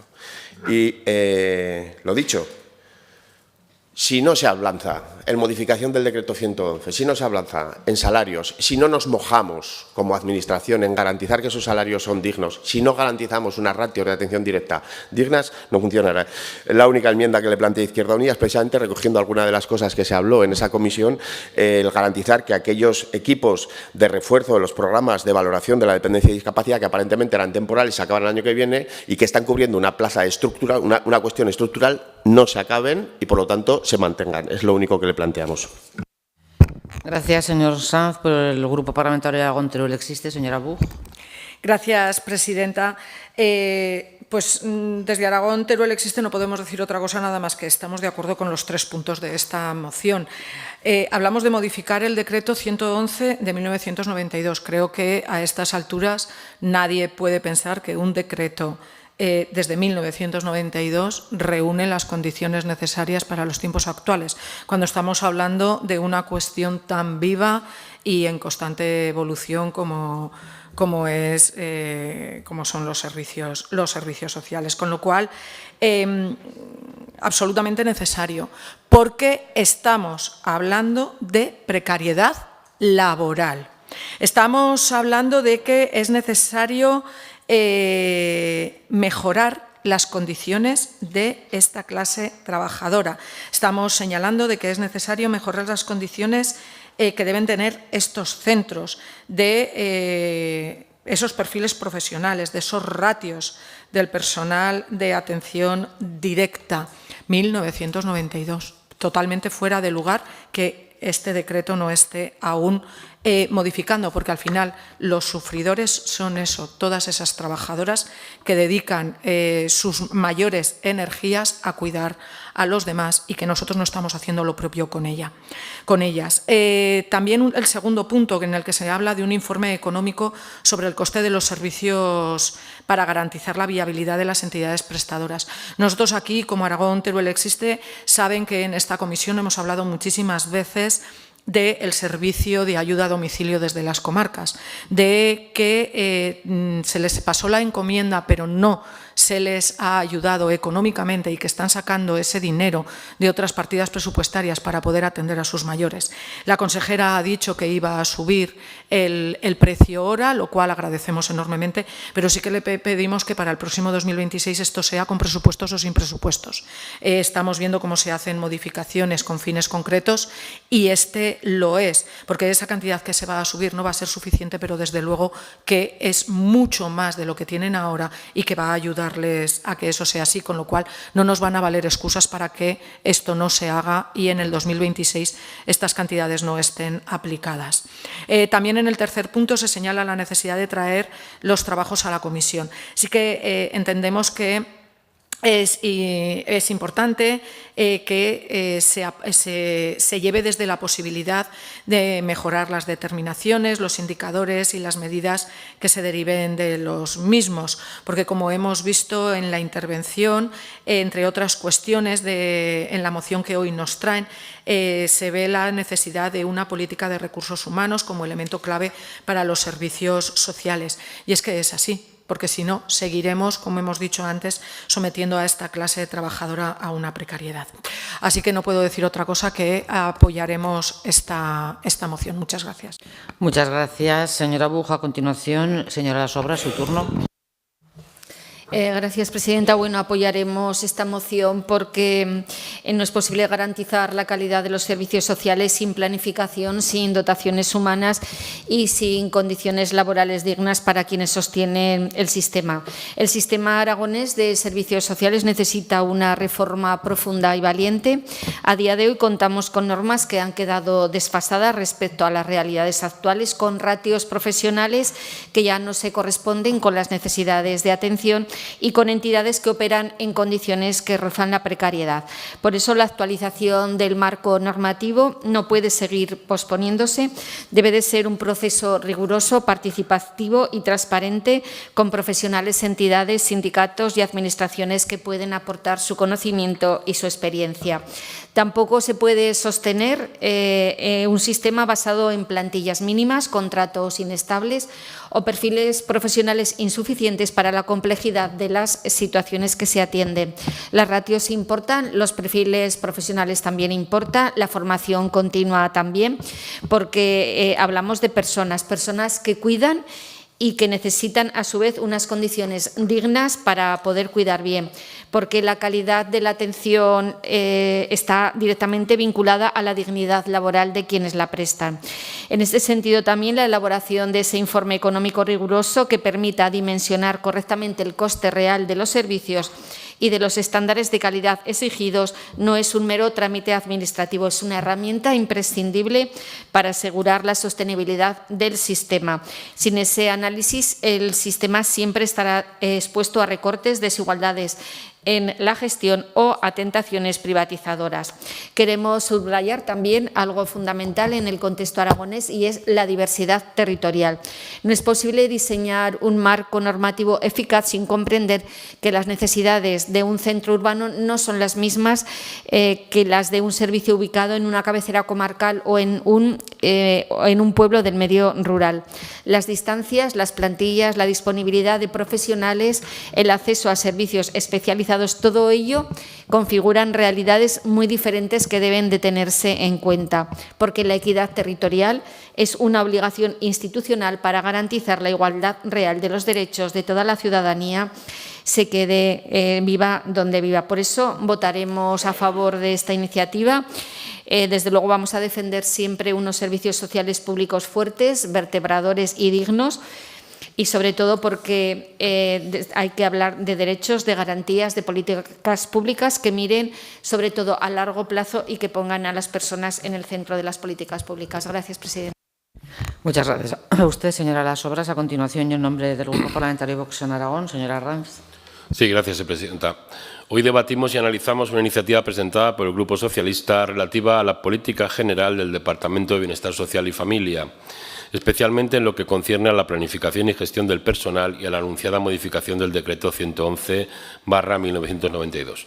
Permítanme empezar con una constatación. Si hay algo que no necesita nuestro sistema de bienestar social es más improvisación normativa, más reformas hechas deprisa y corriendo o más anuncios de consenso mientras se trabaja de espaldas a quienes realmente sostienen los servicios sociales en nuestra comunidad, las entidades, los profesionales y los propios usuarios. Las residencias y centros de día y todas las entidades que trabajan con la dependencia de nuestros mayores han de jugar un papel principal, deben ser escuchados y participar activamente en tal modificación y actualización del Decreto 111/92. Este decreto es una norma que precisa ser actualizada, estamos de acuerdo, y que es razonable que se adapte a la nueva realidad social, tecnológica y profesional del presente. Pero precisamente por eso no estamos dispuestos a aceptar una reforma precipitada ni orientada a encajar una determinada visión ideológica del Estado social sin una norma seria, rigurosa, técnica y que garantice estabilidad al sector. Señores socialistas, hablan ustedes de consenso, pero durante años, cuando han tenido la responsabilidad de gobernar, no han demostrado especial interés en escuchar de verdad a las entidades del tercer sector, a las residencias, a los centros especializados, a las asociaciones de familias ni a los colegios profesionales. Muchas de sus decisiones recientes han sido unilaterales y ahora, cuando anuncian diálogo, lo hacen sin detallar procesos, sin plazos, sin documentos de trabajo y sin garantías de participación real. Y han tenido 8 años de gobierno para impulsar esta modificación del Decreto 111/92. La hipotética reforma del decreto, a la que no nos oponemos, debería cumplir 3 principios fundamentales: seguridad jurídica y estabilidad para el sector. No puede cambiarse una norma estructural sin un análisis de impacto económico, laboral y organizativo. Exigimos que cualquier actualización de ratios, perfiles profesionales o requisitos materiales cuente con memoria económica para evitar trasladar costes inasumibles a entidades, centros de día y residencias que ya funcionan al límite. participación real de entidades y profesionales, contar con la experiencia y con los conocimientos de entidades, residencias y centros especializados en el cuidado y los servicios sociales que conocen la situación de primera mano, y ratios y perfiles profesionales basados en eficacia, no en ideología. Deben actualizarse los perfiles profesionales y las ratios de atención directa para garantizar una atención de calidad, pero deben basarse en una evidencia técnica, en una sostenibilidad financiera para los prestadores de servicios, teniendo en cuenta la subida de todos los costes de energía, alimentación, combustibles, salarios, la actualización del precio plaza, del precio día de la plaza concertada, y toda una serie de necesidades reales de los usuarios.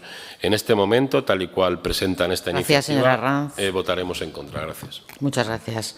Señora Casas, su turno. Perdón. Muchas gracias, señora presidenta. Señora Zamora, tengo que reconocer que he estado muy atenta a su intervención, sabe que siempre lo hago, pero hoy especialmente porque, como le ha dicho un poco el señor Sanz, o sea, desprendido de la intervención del señor Sanz, quería ver cómo justificaba usted ese cambio de criterio en la necesidad inmediata ahora, antes de que finalice el 2025, de iniciar los trabajos para modificar el decreto 111/1992 y cómo justificaba que no existiera esa urgencia o esa necesidad cuando ustedes estuvieron gobernando durante 8 años esta comunidad autónoma, y para sorpresa de nadie pues no he encontrado ningún argumento más allá de que ahora ustedes están en la oposición y el Partido Popular está en el gobierno, lo que evidencia una vez más pues que esta iniciativa es un ejercicio de cinismo y de demagogia a la que nos tiene acostumbrados el Partido Socialista a la hora de hacer oposición en los servicios sociales. Nos alegra enormemente, señora Zamora, que usted ahora escuchen a los trabajadores, porque imagino que la precariedad laboral o que todas las situaciones que usted ha descrito devienen de agosto del año 2023, que antes de agosto del año 2023 los servicios sociales en nuestra comunidad autónoma estaban en una situación completamente boyante. Permítanme, obviamente, la ironía. Entonces, en este sentido, nos tenemos que plantear una serie de preguntas. ¿Por qué ustedes no modificaron ese decreto 111/1992 durante los años que ustedes gobernaron? Están reconociendo que durante los 8 años que ustedes gobernaron permitieron condiciones que no eran adecuadas en los centros, o que los servicios prestados no eran los óptimos, o que las condiciones laborales de los trabajadores no eran dignas mientras ustedes gobernaban. Yo creo que, señora Zamora, la única diferencia y el motivo por el que usted presenta, ya se lo he dicho, es que hoy ustedes están en la oposición y nosotros estamos en el Gobierno. Miren, la consejera ha sido meridianamente clara con esta cuestión, dicho que no se modificaría el decreto 111/1992 antes de que se aprobara la Ley de Entidades públicas y privadas de los servicios sociales, que, como usted bien ha dicho, señora Zamora, actualmente pues se encuentra en esa fase de retorno del proceso participativo. Una ley que no nos cansaremos de recordarlo, ustedes trajeron en 2 ocasiones ante esta Cámara sin ninguna intención de aprobarlas, porque sabían precisamente que ello supondría, si me permiten la expresión, abrir el melón de modificar el decreto 111/1992. Y habla usted de diálogo. Imagino que sería ese diálogo con el que ustedes impusieron el sistema de acreditación, conocido como el sistema de acreditación Belarra, que solo fue apoyado por las comunidades autónomas gobernadas por el Partido Socialista. Ninguna de ellas lo puso en marcha, y que contaba con toda la oposición del sector a la dependencia, a los sindicatos y de las asociaciones de los familiares, porque supondría el cierre de numerosas residencias, tanto mercantiles, sociales e incluso, ya lo dijo también la consejera, públicas en los ayuntamientos y las comarcas, por la incapacidad de poder asumir las inversiones que este sistema de acreditación exigía y los ratios que la misma exigía. Porque cuando hablamos de esta cuestión, y también lo recalca siempre la consejera, y yo me voy a reiterar, modificar el decreto 111/1992 obliga a hablar de cómo se va a mejorar la financiación, y es aquí donde los partidos de izquierdas siempre lo omiten, nunca hacen caso e incluso llegan a votar en contra cuando exigimos que se financie el 50% a la dependencia. Por todo ello, señorías, comprenderán que vamos a votar en contra de esta iniciativa. Muchas gracias. Muchas gracias, señora Casas. A continuación, y habiéndose presentado una enmienda, tiene la palabra por 1 minuto la señora Zamora para ajustarse al tema al de la enmienda. Sí, no se preocupe, me voy a ajustar. Luego ya en mi explicación de voto podré contestar al resto de lo que me han dicho el resto de los diputados. Sí, se la voy a aceptar, señor Sanz. Por un momento dudaba si hacerlo, porque pensaba que si metíamos cuestiones de capítulo 1 podía peligrar la iniciativa y caerse. Pero ya veo que, independientemente de si se la acepto o no, no va a haber cambio de voto en la iniciativa. Esperaba las intervenciones y por eso no he querido decir nada. Entonces, en cualquier caso, sí, claro, por supuesto, se la voy a aceptar porque fue una de las cosas que también le pedimos a la consejera durante la interpelación, pero yo había preferido ceñirme solo a la gestión indirecta y, como luego explicaré, al contenido de la iniciativa. Muchas gracias. Muchas gracias, señora Zamora. Pues pasamos a la votación de esta moción. Disculpen, ¿votos a favor? 8 votos a favor, ¿votos en contra? 10. Pues decae la iniciativa. Explicación de voto. Izquierda Unida. Para agradecer a la proponente que haya aceptado la enmienda, es verdad que habla de capítulo 1 del departamento, pero creemos que es importante también, ¿no?, reconocer que lo estructural tiene que ser estructural y no un parche tras otro para cubrir el expediente. Y una cosa solo, señora Casas, ustedes en la oposición hacían lo mismo que están hoy denunciando. Yo he debatido muchas iniciativas sobre el decreto 111 presentadas por su portavoz en la comisión el año pasado. El año pasado, hace 2 y medio ya, la legislatura pasada. Por lo tanto, quiero decir que hay un problema y ustedes lo han dicho. Es decir, no, claro, es que modificar esto implica muchos recursos y además igual tenemos que cerrar alguna residencia. Bueno, es que claro, es que el problema es que después de lo vivido aún no hemos hecho ese análisis. Si nuestros mayores están o no están en las condiciones óptimas que hemos decidido, teóricamente, sobre el papel, en un acuerdo colectivo, todos y todas, decir que tienen que estar. Y ustedes no lo han hecho tampoco. Y van más de la mitad de la legislatura, más. Y esto no viene de ahora, viene de atrás. Gracias, señor Sanz. ¿Teruel existe? Perdón, pensaba que sí. Discúlpeme, señora Buj. Señora Las Obras, señora Ranz, señora Zamora. Sí, por supuesto. Lo primero, para explicar que el Partido Socialista no ha cambiado su posición. Aquí el único que ha cambiado su posición ha sido el Partido Popular, que sí que pedía el decreto 111 antes que la ley. Nosotros queremos la ley de ordenación antes que el decreto. Y por eso esta iniciativa, señora Raz, no habla de improvisación ni de rapidez. No habla de aprobar el decreto 111. Dios me libre.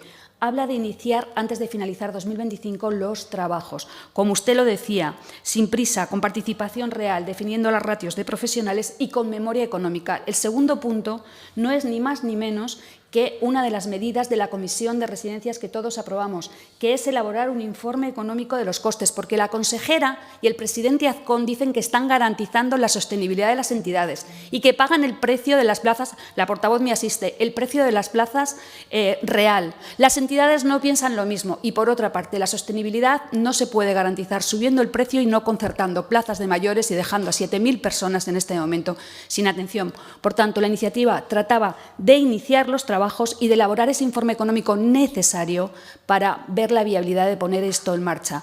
No gracias, era una iniciativa de máximos. Muchas gracias. A continuación, Grupo Parlamentario Popular, señora Casas. Muchas gracias, señora presidenta. Señorías, este es un gobierno al que le gusta cumplir su palabra y que no le gusta crear derechos de papel, ni generar falsas expectativas ni a las personas ni a las entidades. Por tanto, únicamente se va a modificar el decreto cuando se cumplan los requisitos y las situaciones que anunció la consejera de que se apruebe esa ley de entidades públicas y privadas de los servicios sociales y que se garantice la financiación necesaria precisamente para no ahogar a las entidades. Nosotros hablamos mucho con ellas, señora Zamora. Estamos en el territorio. ¿De verdad quiere saber lo que opinaban las entidades de la gestión que ustedes realizaron? Pero volviendo al tema de la financiación, señor Sanz, ojalá ustedes desde el Gobierno de España, ¿verdad?, pudieran hacer algo. Ojalá tuvieran la oportunidad de dejar de predicar y de dejar de exigir a los demás lo que tenemos que hacer y pudieran hacer algo. Ojalá el ministro Bustinduy pudiera garantizar ese cumplimiento del 50% a la financiación a la dependencia. Este es un gobierno que gestiona de manera responsable. Señorías, todo lo demás es hacer falsas promesas y, señorías, este gobierno no va a hacer brindis al sol, sino que va a gobernar con la responsabilidad que le exigen los ciudadanos. Muchas gracias.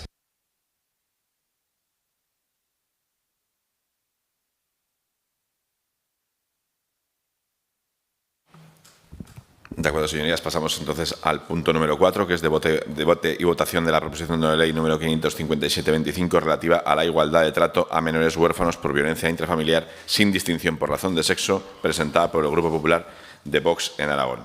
Tiene su... Perdón.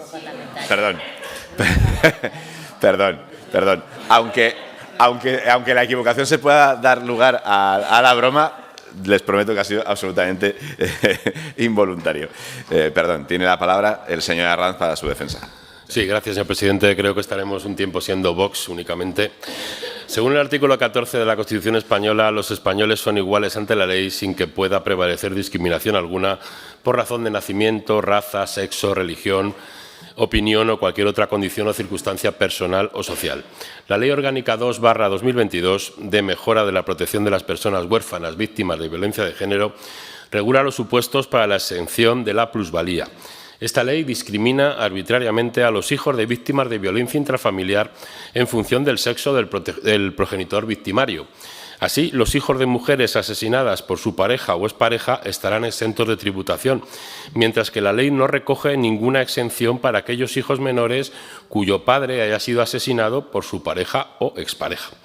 El Gobierno de Aragón, a través del Decreto 19/2020 y en el marco de la Ley 4/2007 de Prevención y Protección Integral a las Mujeres Víctimas de Violencia en Aragón, ha implementado medidas económicas beneficiosas para los hijos menores de edad cuya madre ha fallecido como resultado de violencia de género. Si bien consideramos oportuna esta ayuda para los menores en dichas circunstancias resulta evidente que el enfoque actual excluye injustificadamente a otros menores que enfrentan situaciones igualmente devastadoras cuando la víctima es el padre.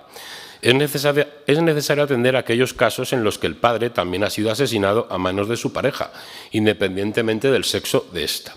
Del mismo modo, también lo es en los casos en los que la madre o padre haya sido asesinado por una pareja de su mismo sexo, en caso de parejas homosexuales. El objetivo debe ser proteger a los menores que han perdido a uno de sus progenitores en un contexto de violencia en el entorno familiar, sin distinción en cuanto al sexo de la víctima. La discriminación basada en el sexo de la persona fallecida de este tipo de ayudas no solo es injusta, sino que atenta contra los principios de igualdad y protección integral a la infancia. Sé que hay más casos de mujeres asesinadas por su pareja hombre, claro que sí, es un hecho objetivo. Igual que hay más accidentes laborales de hombres, más suicidios de hombres o más sinhogarismo en hombres. Bien, son hechos objetivos a los que tenemos que enfrentarnos y buscar soluciones. Pero no tienen la culpa los hijos, de verdad, los hijos no tienen ninguna culpa. Por eso esa razón cuantitativa no es suficiente para avalar una discriminación injusta, que quedan huérfanos igualmente. Cuando muere el padre, la madre normalmente estará en prisión, porque si ha matado a su padre o ha hecho que otro mate a su padre por ella, estará en prisión, y ese hijo o hija queda igualmente huérfano. Cualquier menor que haya perdido a su padre o madre con resultado de la violencia en el ámbito de pareja debería recibir las mismas ayudas y protección por parte de la Administración. Esta iniciativa pretende corregir una situación de desigualdad en el acceso a las ayudas destinadas a los hijos de víctimas de violencia en el ámbito familiar o de la pareja, violencia doméstica, de modo que no exista discriminación por razón de sexo. El bienestar de los menores y su interés superior debe ser siempre la prioridad de cualquier legislación o política pública, y en Aragón tenemos la obligación de protegerlos de forma equitativa, con independencia de las circunstancias particulares del progenitor fallecido.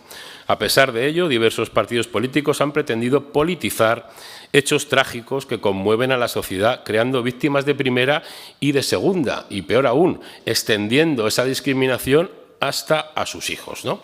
En consecuencia, esta proposición no de ley busca promover una reforma que refleje los principios de igualdad, de justicia, de protección universal de los menores, garantizando que cualquier menor en esta trágica situación reciba el mismo apoyo que merece.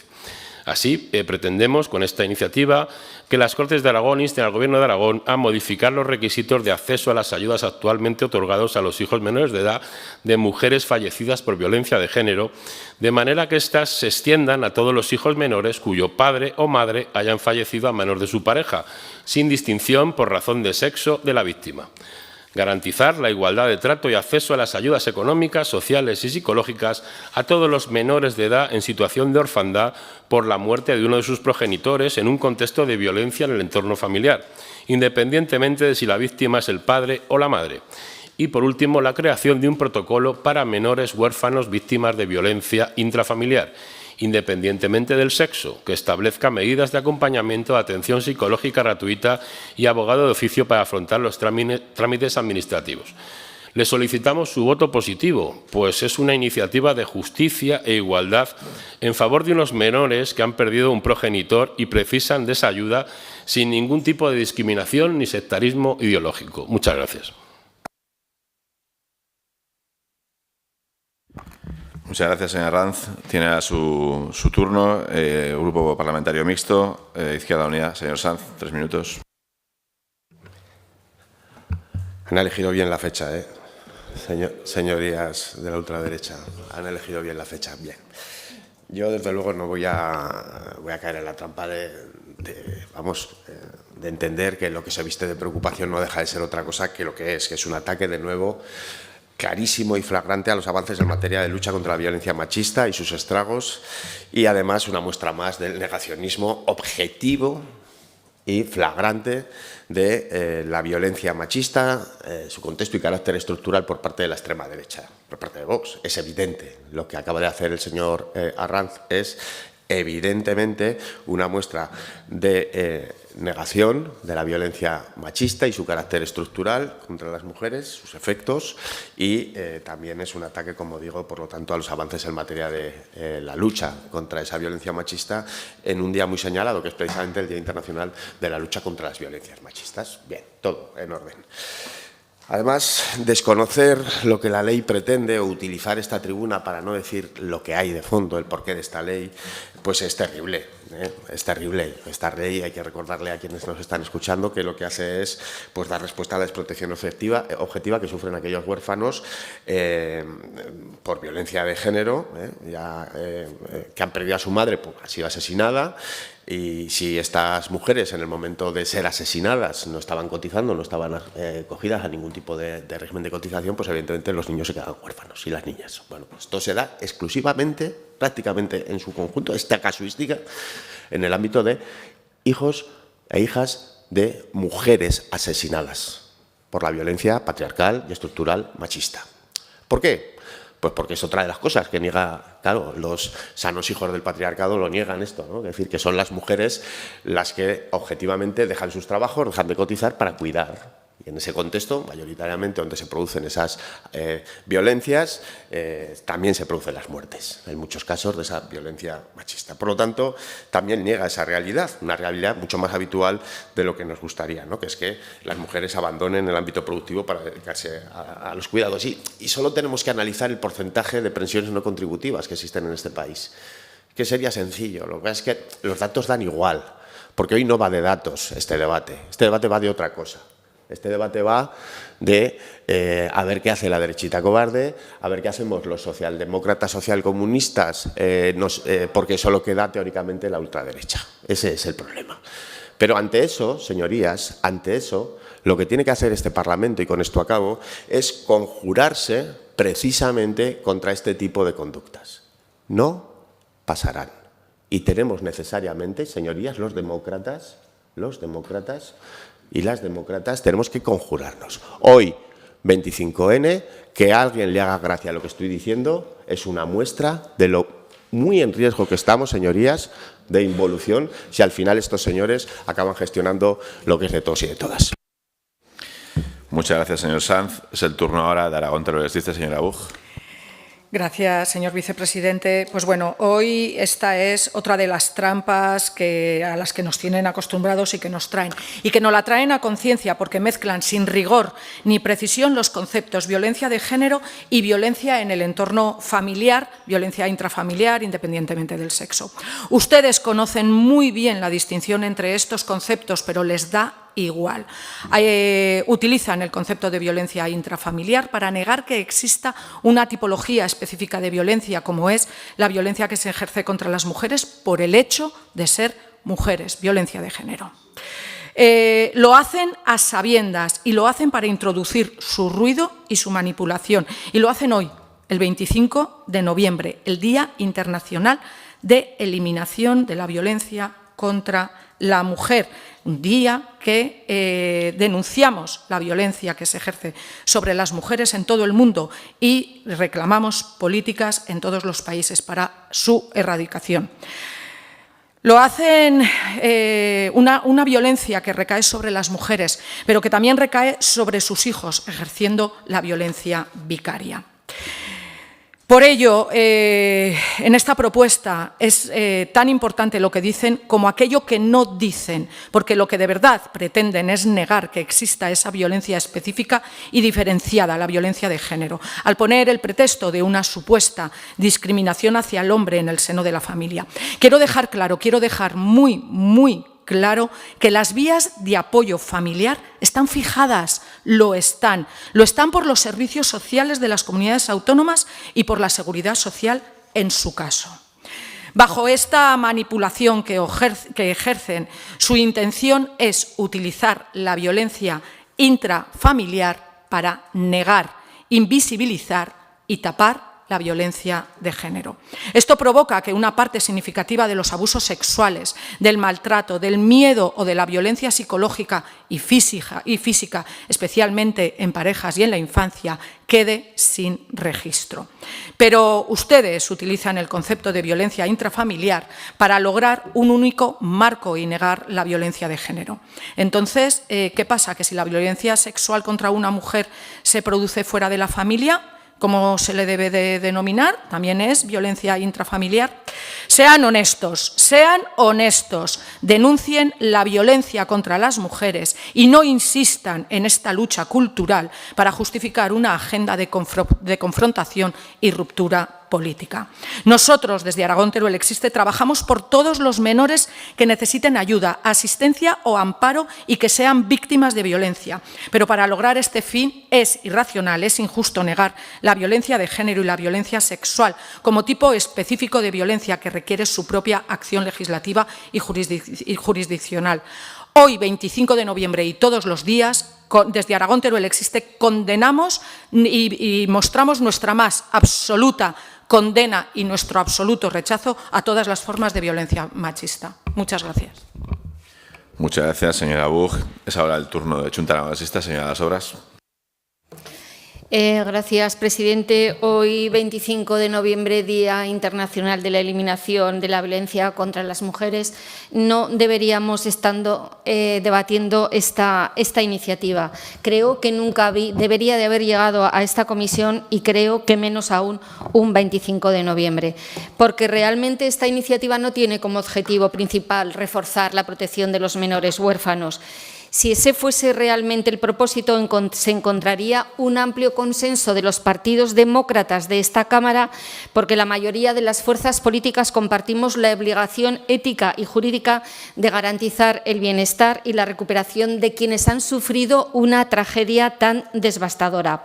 Pero lo que persigue con esta iniciativa Vox es cuestionar, diluir y eliminar el reconocimiento institucional y jurídico de la violencia de género. Intentan erosionar un marco normativo que ha costado décadas construir y que ha sido avalado por organismos internacionales con el consenso científico y la experiencia de miles de profesionales que trabajan cada día en la protección de las mujeres.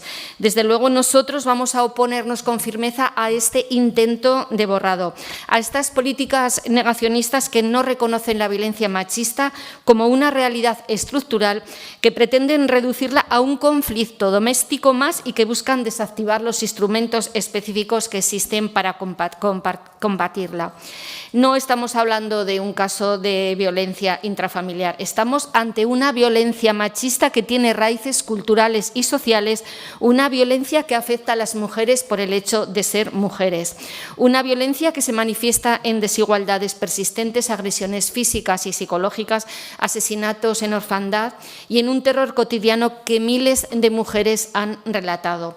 Una violencia que solo puede abordarse con políticas específicas, recursos especializados y un reconocimiento legal diferenciado. Y eso exactamente es lo que ustedes pretenden negar. Vienen con un discurso que aparentemente se preocupa por los menores, pero en realidad se borra a las madres asesinadas, no fallecidas, asesinadas. Quieren hablar de igualdad, pero solo conciben la igualdad con una excusa para recortar derechos. Y eso no es igualdad, es injusticia, es manipulación política y es un retroceso inaceptable en materia de derechos humanos. Nosotros lo dejamos claro, todos los menores huérfanos a causa de una muerte violenta en el ámbito familiar merecen protección integral, apoyo institucional y apoyo psicológico y social. Y esta obligación no puede utilizarse como una coartada para desmantelar el sistema de reconocimiento y protección a las víctimas de violencia machista.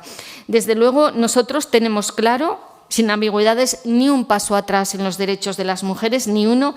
No vamos a permitir retrocesos, no vamos a avalar discursos que blanquean el machismo y no vamos a aceptar que se utilice el dolor de los menores huérfanos como una herramienta para minar las políticas de igualdad.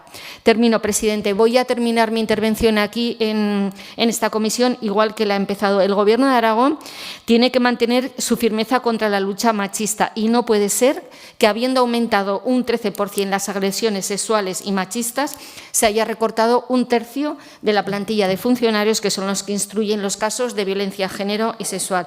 Con lo cual, le pedimos al Gobierno de Aragón que reconsidere esa postura. Gracias, presidente. Gracias, señora Sobras. Es el turno ahora de la señora Zamora, del Partido Socialista. Pues gracias, señor presidente. Señora Herranz, esta es una iniciativa trampa, un claro ejemplo de un manual de desinformación política, una estrategia de desinformación de género interesada, que consiste en confundir la violencia de género con la violencia doméstica, yendo en contra de la legislación consolidada en nuestro país, que usted debería conocer bien. Dice que la ley discrimina arbitrariamente a los hijos de víctimas de violencia intrafamiliar en función del sexo del progenitor victimario. Esto es falso.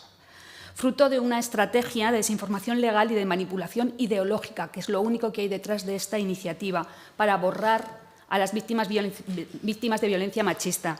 Tratan de confundir violencia de género con violencia doméstica y la bautizan como violencia intrafamiliar. Explíquenos qué es eso, sin amparo legal. En España la violencia de género la define la Ley Orgánica 1/2024 y también la Ley Orgánica 8/2021, que reconoce la violencia vicaria. Y la violencia doméstica está definida por el Código Penal. Esto usted lo debería tener claro y no tendría que ser yo aquí la que viniera a hacer didáctica. Todos los hijos e hijas cuyos progenitores fallezcan y reúnan requisitos para ello tienen derecho a las prestaciones y pensiones que contempla la ley con carácter general. En los casos de violencia doméstica tienen derecho a prestaciones y en los casos de supuesto por fallecimiento de violencia de género la ley contempla ayudas específicas para los huérfanos. Las diferencias responden a causas diferentes. Basta que con conocer la doctrina constitucional, que usted debería conocer bien, sobre la aplicación del principio de igualdad. Solo podríamos hablar de discriminación basada en el sexo de la persona fallecida si en el ámbito de la ley de violencia doméstica los hijos e hijas recibieran diferente tratamiento según fuera el sexo de los asesinados, cosa que no ocurre en la ley. La ley no es discriminatoria. A ustedes, los menores afectados por violencia doméstica, les importan bien poco. Su único objetivo es cuestionar la categoría legal de la violencia de género, poniendo en cuestión su marco legislativo. Y le digo que no lo vamos a consentir, porque, mire, quien niega la violencia machista, como lo hacen ustedes, ni la previene ni la protege. Y quien niega la violencia de género contribuye a que se perpetúe. No obstante, señora Herranz, si consideran que existe desprotección de menores en la ley de violencia doméstica, propongan su mejora, traigan una iniciativa. Si piensan que tenemos un problema estructural de violencia en el seno de las familias en nuestro país y que debemos mejorar las condiciones de los menores que quedan huérfanos de uno o ambos progenitores por violencia familiar, lo propongan. Traigan el debate aquí, que estoy segura que encontrarán todo nuestro apoyo. No, este debate no trae la mejora de los huérfanos por víctimas. No trae. Lea usted bien su iniciativa, porque lo que hacen con esta iniciativa es manipular, presentando fenómenos distintos como si fueran iguales, que no lo son. Son leyes diferentes que tratan de dar respuesta a fenómenos diferentes y, por lo tanto, se deben tratar de forma diferente. Ustedes traen aquí una desinformación de género y la negación de la categoría legal de violencia de género, porque ustedes tienen una resistencia clara a la igualdad. Y lo demuestra el texto de su iniciativa. ¿Por qué no solicitan modificar las ayudas que se otorgan a los menores víctimas de la violencia familiar para mejorar su situación? En respecto a la segunda petición, hay igualdad de trato entre todos los menores víctimas de violencia familiar en el entorno familiar, como usted dice, tienen la misma protección, sean niños o niñas. No sé a qué viene el punto número 2. Y, desde luego, en el punto número 3, que ya es totalmente ilegible, no aceptamos el término de violencia intrafamiliar, porque esto es tanto como nada, porque no tiene amparo legal la violencia intrafamiliar, y usted lo debería saber. Es una definición que subyace en su propuesta de Vox simplemente y llanamente para sustituir a la violencia de género y hacer desaparecer esta segunda. Una propuesta que, como le he dicho, carece de base legal.